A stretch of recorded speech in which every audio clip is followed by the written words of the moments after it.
So, turn of events mga kapiksi, how events will unfold sa inyong buhay. Yes, so ito ay manifestation mga kapiksi, no? Ibig sabihin magmamanifest din itong mga pagbabago, itong mga desires na minimithi mo sa buhay, itong mga pag-unlad, pag-asenso, basta i-focus mo yung attention mo dito, okay? Kasi hindi naman ito magmamanifest kung hindi mo pagbubusan ng attention. Whatever you focus on manifests mga kapiksi, whether positive yan or negative.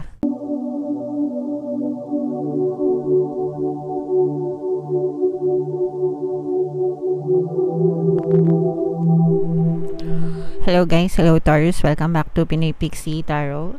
Ang pamagat ng ating episode for tonight is madibdibang silip sa kapalaran. Ito yung ating timeless reading para sa Taurus, Sun, Moon, Rising Sign, and Venus. Ito yung spread na gagamitin natin guys para sa reading nyo for tonight. Tapos ito naman yung ating tarot dice. Combination mga kapiksi ng positive and negative energy. General reading lang. Pwede mag-resonate, pwedeng hindi.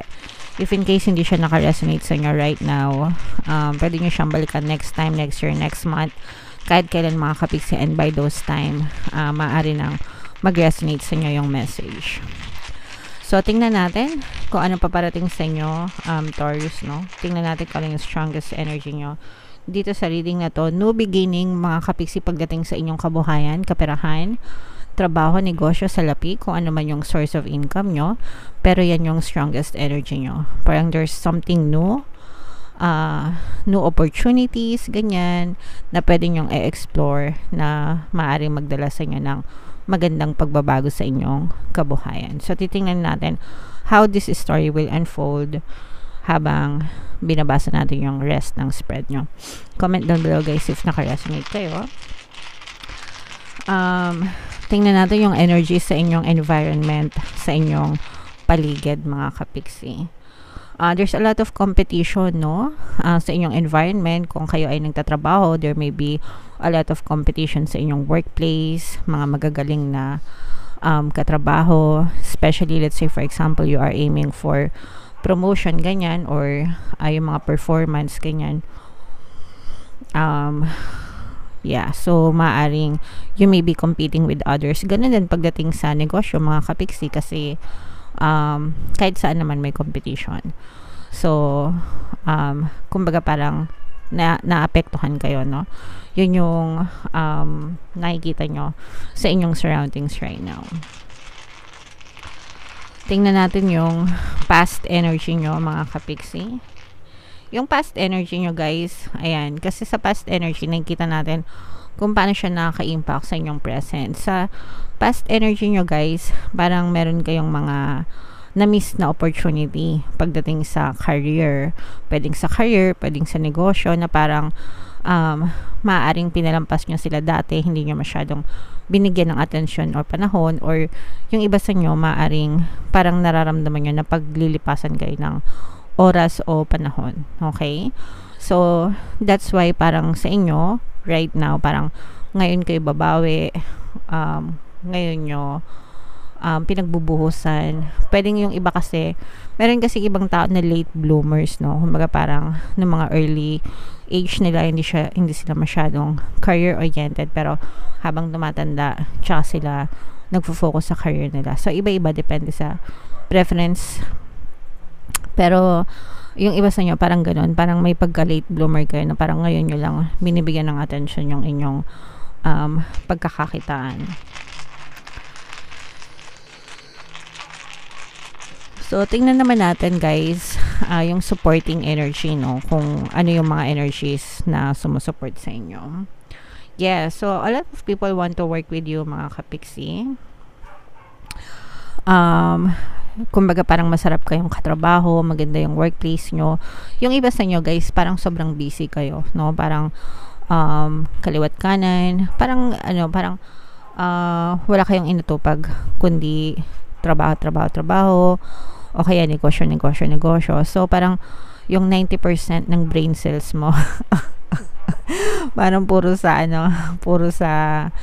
trabaho, yung inaatupag, puro pagpapayaman, pagpapaunlad, pagpapaasenso ng buhay. So yun yung parang pinagfo-focusan ng inyong attention right now, mga kapiksi. And a lot of people, let's say for example sa trabaho, maganda yung working relationship mo sa kanila, they want to work with you, ganyan. And sa negosyo naman, parang very smooth din yung takbo ng business mo. Parang you have a lot of clients na kinakausap, mga ganyan. Alright? So, sa present energy nyo, mga kapiksi, tingnan natin yung present energy nyo. Changes, guys. For some of you, parang meron pang mga pagbabago na pwedeng mangyari, no, sa inyong trabaho, sa inyong kabuhayan. And for some of you, parang kayo din mismo yung naghahanap ng pagbabago, kasi especially if feeling nyo naging stagnant kayo, that's why ang fino-focus nyo is new opportunities. Lalo na kung feeling nyo walang pinupuntahan, di ba minsan trabaho lang tayo ng trabaho, sahod ng sahod, yes, pero hindi umunlad yung buhay, ganun pa rin, may sahod, tapos magbabayad ng bills, tapos mag-aantay na naman ng susunod na sahod. So parang yes, nabubuhay tayo pero walang pag-unlad, pag-asenso, same lang kumbaga. And right now parang nandun ka sa stage na naghahanap ka ng changes para gumaan or umasenso naman yung buhay nyo. Alright?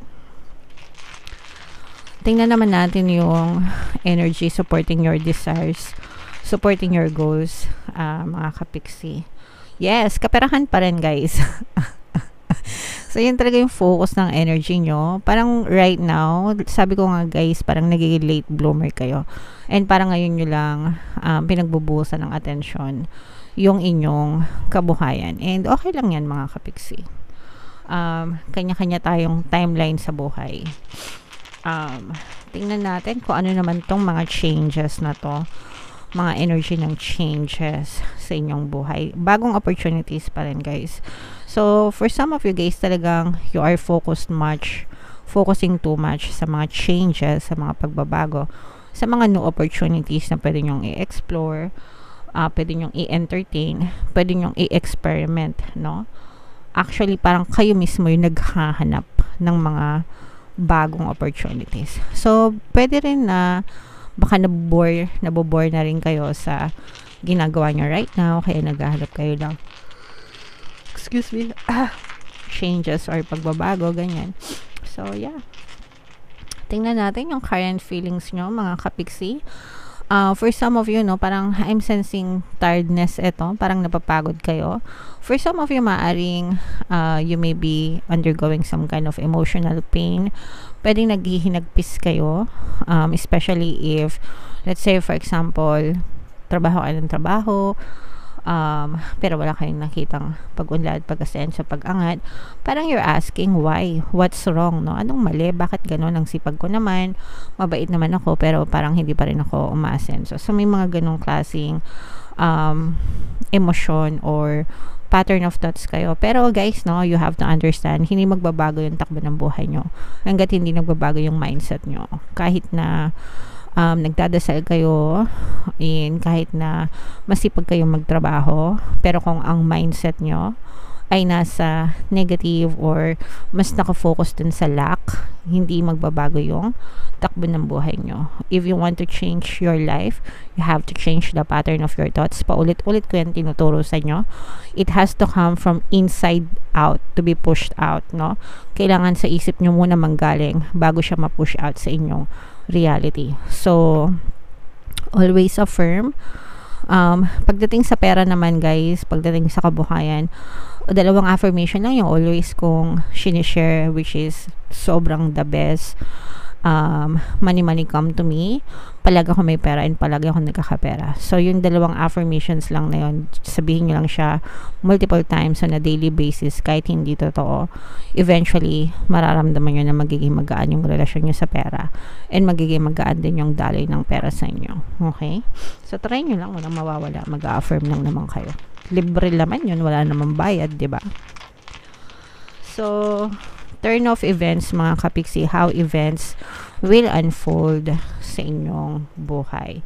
Yes, so ito'y manifestation mga kapiksi, no? Ibig sabihin magmamanifest din itong mga pagbabago, itong mga desires na minimithi mo sa buhay, itong mga pag-unlad, pag-asenso, basta i-focus mo yung attention mo dito, okay? Kasi hindi naman ito magmamanifest kung hindi mo pagbubusan ng attention. Whatever you focus on manifests mga kapiksi, whether positive yan or negative. Kapag ka ang attention mo nakafocus sa negative, syempre negative yung mapupush out sa 3D mo. Kung positive, syempre positive din yung mapupush out. So on a daily basis, ask yourself what's the pattern of your thoughts. Dapat aware ka palagi sa takbo ng isip mo, kasi there are times na nag-autopilot ka.